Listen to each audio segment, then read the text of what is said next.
Welcome to Consciousness Explained, a place where knowledge meets inner wisdom. Before we begin, I should point out that some of the information I will be sharing with you is not commonly discussed in the mainstream. Certain ideas have been ignored, dismissed, or in some cases, actively discouraged because they challenge the accepted way of looking at ourselves and the world around us. Some of what you hear on this channel may already be familiar to you. Other ideas may initially sound unusual, contradictory, or even completely upside down. At this point, it is important to remember that everything in the universe exists as vibration. Every thought, emotion, and piece of information carries its own particular frequency. Sometimes, when a new idea is very different from our existing beliefs and level of awareness, we may find it difficult to understand or accept. The information simply does not seem to sink in. This is one reason why certain ideas will be repeated throughout these videos. As the old saying goes, repetition is the mother of learning. In more extreme cases, the ego may immediately reject unfamiliar information as nonsense, not necessarily because it is untrue, but because it conflicts with what we have already accepted as reality. For this reason, I recommend watching some of these videos more than once, especially those introducing unfamiliar concepts. You may discover that each time you watch them, you notice something you completely missed before. But that is enough of an introduction. Let us now explore just how real our reality actually is. We will begin with a rather unusual question, one that may even sound a little foolish. If a tree falls in a forest and nobody is there to hear it, does it make a sound?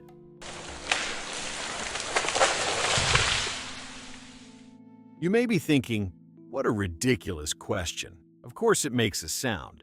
But let me ask you this. How can you know that when nobody was there to hear it? To examine this question properly, we need to look more closely at our senses and understand how they actually work. Vision is our primary way of perceiving the world around us. At school, we learned the basic mechanics of sight. Light reflects from an object, passes through the lens of the eye, and reaches the retina. The retina then converts that light into electrical signals, which travel to the visual cortex in the brain, where an image is created. What is also rarely discussed is that the human eye can detect only a very small part of the electromagnetic spectrum. Even within that limited range, the brain can sometimes interpret the incoming signals incorrectly, creating a distorted picture of reality. So, let us take a closer look at this. As you can see in the diagram, the human eye can normally detect wavelengths ranging from approximately 400 to 700 nanometers. This visible light represents only a tiny fraction of the entire electromagnetic spectrum. Whenever I look at a diagram of the full spectrum, I cannot help wondering how much exists around us that we are completely unable to see. Could events be taking place within other parts of the spectrum without our being aware of them? One thing is certain, our eyes allow us to perceive only a very small fragment of what physically exists around us. And we have not yet considered how accurately the brain presents even that tiny fragment to our conscious awareness. In a moment, we will explore how distorted interpretations can occur. First, however, let us return to the subject of light frequencies. Because the eye, our biological light sensor, responds to only a narrow range of wavelengths, we need technology to extend our natural vision. One example is night vision equipment, which can detect infrared radiation that is invisible to the human eye. This technology is now commonly used by the military, law enforcement, hunters, and wildlife observers. Some night vision systems amplify the small amount of available light. Others use infrared illumination or detect thermal radiation emitted by objects. The device then translates this invisible information into an image within the visible range, allowing us to see things that our eyes alone could not detect. And this is what the final transformed image may look like.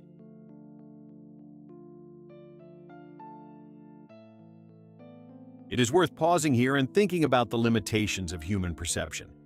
The fact that we cannot naturally perceive something does not mean that it does not exist. Infrared radiation was present long before human beings invented equipment capable of detecting it. The technology did not create that part of reality.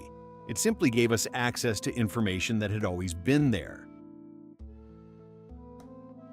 Now let us explore the role the brain plays in creating our experience of reality. The reality we experience is constructed from the information available to the brain. To understand this more clearly, let us carry out a small thought experiment. Make yourself comfortable and take 3 slow, deep breaths. Now close your eyes and imagine the following disturbing situation. Imagine that you are slowly becoming aware of your surroundings. You do not know where you are or how you got there. Your mind feels slightly confused, as though you have just woken from a deep sleep.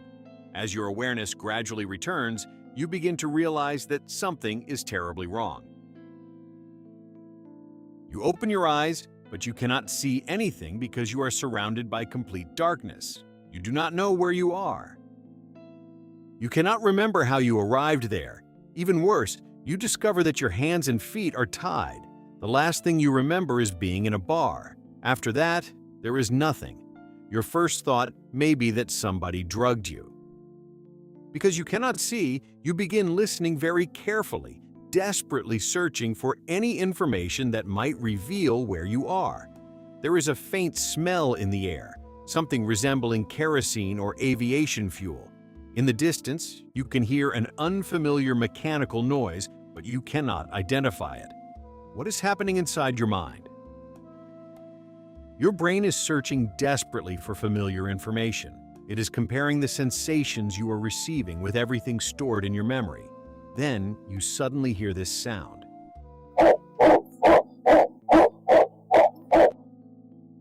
At first, you may think it sounds like a barking dog. But wait a moment. Perhaps it is not a dog.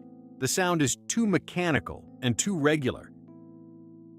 Your brain now has enough information to begin comparing the sound with patterns stored in your memory. This is how identification usually works. The brain compares new sensory information with previous experience. When it finds a close match, it presents the most likely explanation to your conscious mind. When no matching record exists, the brain may be unable to identify the sound, or it may make an educated guess based on the closest available information. Before we discover what the sound actually is, I want to emphasize an important point.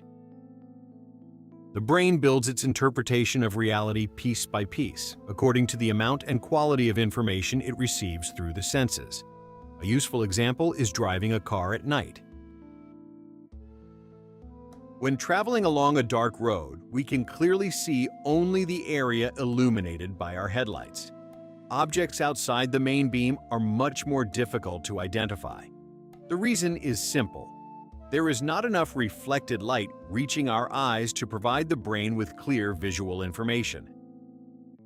Let us use another visualization to understand this process.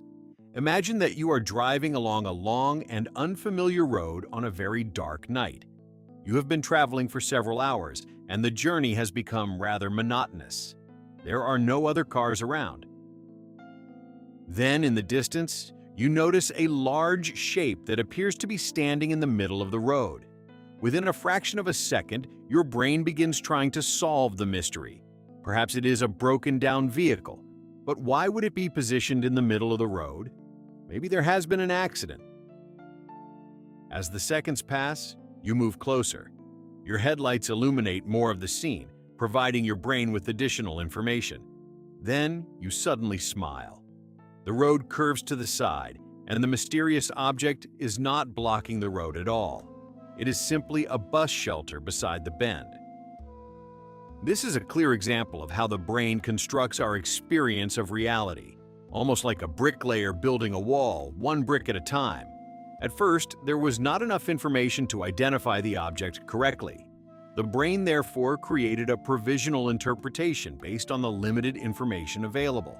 As you moved closer, more visual data became available, and the brain updated its interpretation. Had you stopped immediately and gone no farther, you might never have discovered that the mysterious object was only a bus shelter.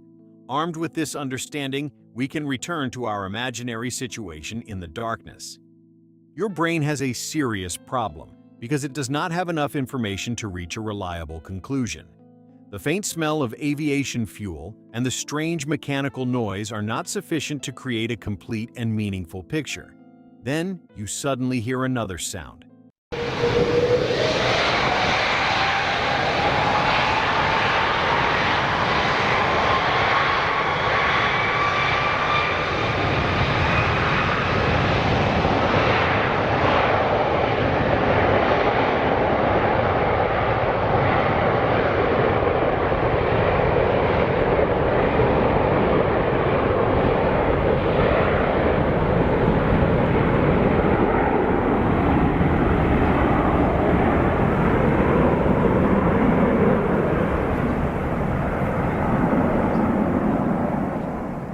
Your brain immediately goes into action and presents the result of its analysis to your conscious awareness.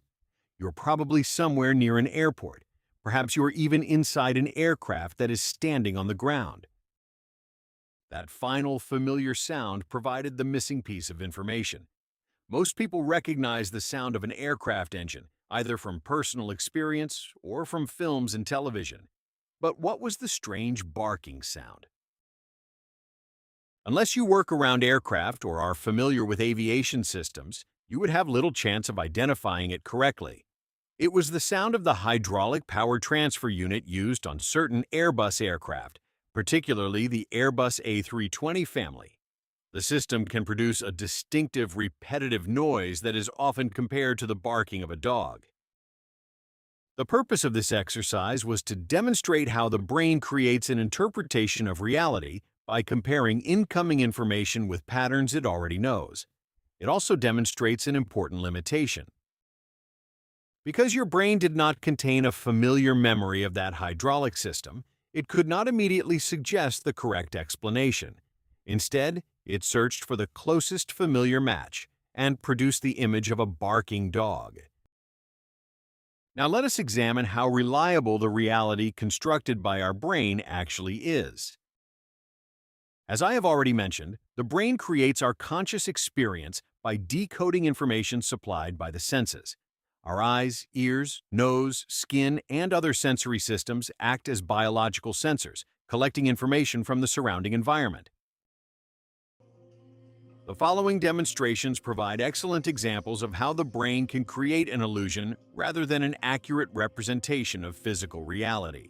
These demonstrations are usually called optical illusions. However, the term can be slightly misleading.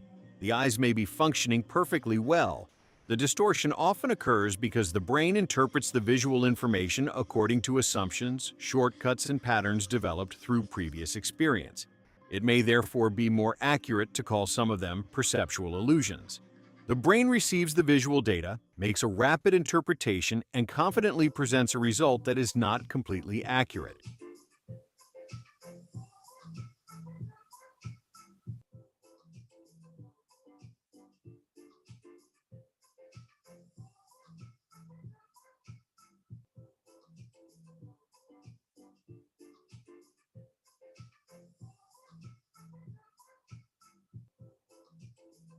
This again reminds us that our conscious experience is not a direct recording of the outside world. It is an interpretation produced by the nervous system. If you have continued watching until this point, you should now have a clearer understanding of how your experience of reality is created. Because the brain constructs this experience, our perception is partly subjective. Several people may live in the same environment and witness the same event. Yet each person may experience and interpret it differently. Their perceptions may be similar, but they will never be completely identical. Every individual brings different memories, beliefs, expectations, emotional reactions, and previous experiences to the situation. We can now return to the question from the beginning of the video. If a tree falls in a forest and nobody is there to hear it, does it make a sound? As you may remember from the previous explanation, all our senses operate according to a similar principle. They collect information from the external environment, convert it into signals, and send those signals to the brain. The brain then uses those signals to construct our conscious experience. The same principle applies to hearing. When a tree falls, it disturbs the surrounding air and creates pressure waves. If those pressure waves reach an ear, They cause structures within the ear to vibrate. The vibrations are converted into electrical signals, which are then interpreted by the brain as sound. So, what is the answer? The falling tree creates only pressure waves but no sound. But the conscious experience we call sound requires a hearing system and a brain capable of interpreting those waves. Without a listener, the pressure waves still exist, but there is no conscious experience of noise. At this point, you may be thinking, this is all very interesting, but how can this knowledge improve my life? The answer is quite simple. When you understand that your experience of reality is partly created by your brain, you also begin to understand that your first interpretation of a situation may not always be completely accurate. You may be reacting not only to what is happening now, but also to memories, expectations, fears, and beliefs developed in the past. This knowledge gives you an opportunity to pause and ask, am I seeing this situation clearly, or is my mind filling in missing information? Is this person really rejecting me, or is an old fear influencing my interpretation? Is this situation genuinely dangerous, or is my nervous system reacting to something that happened many years ago? Understanding the mechanisms of the body and mind can help you recognize areas of your life that are not working in your favor. It can bring a specific problem out of the darkness and into conscious awareness, where you can begin working with it. Identifying the problem is the first step. Once you understand what is happening, you can choose a suitable method, exercise, or therapeutic approach to address it. Many people learn to accept their difficulties as permanent. They continue struggling with the same repeating patterns without realizing that they may be able to influence, reduce, or even resolve them. The second step is to accept responsibility for the part of the situation that is within your control. This does not mean blaming yourself for everything that has ever happened to you. It does not mean that another person's harmful behavior was your fault. It means recognizing that although you may not be able to change the past or control another person, you can work with your own beliefs, emotional reactions, decisions, and behavior. As long as we place all responsibility for our present life outside ourselves, we may feel completely powerless. We cannot directly change another person's life, thoughts, or actions, but we can make changes within our own life. The third step is to face a difficult but useful truth. Your present situation has been influenced by the many decisions you have made throughout your life, together with circumstances that may have been outside your control. Some of those decisions were conscious. Others were influenced by beliefs, fears, and emotional patterns operating beneath conscious awareness. This does not mean that every misfortune is your fault. It means that recognizing your own choices and patterns gives you a point from which change becomes possible. When we recognize the role we have played, we recover some of our personal power. The fourth step is to apply this knowledge in everyday life. Understanding a principle intellectually is not enough. Real change requires practice, patience, and persistence. As the old saying reminds us, good things take time. I cannot promise that every problem will disappear immediately. Personal growth is rarely a straight road. However, I can tell you from my own experience that consistent inner work can create meaningful and lasting changes. The ideas I share on this channel are not merely theories that I have read in books. Many of them are principles and methods that I have explored and applied in my own life and in my former therapeutic work. My dear friends, we have now reached the end of this video. I hope it has helped you understand more clearly how your senses, brain, and previous experiences work together to create the reality you consciously perceive. And perhaps the next time you feel absolutely certain about what you are seeing, hearing, or experiencing, you will pause for a moment and ask yourself, is this reality itself? Or is it my brain's best interpretation of the information available?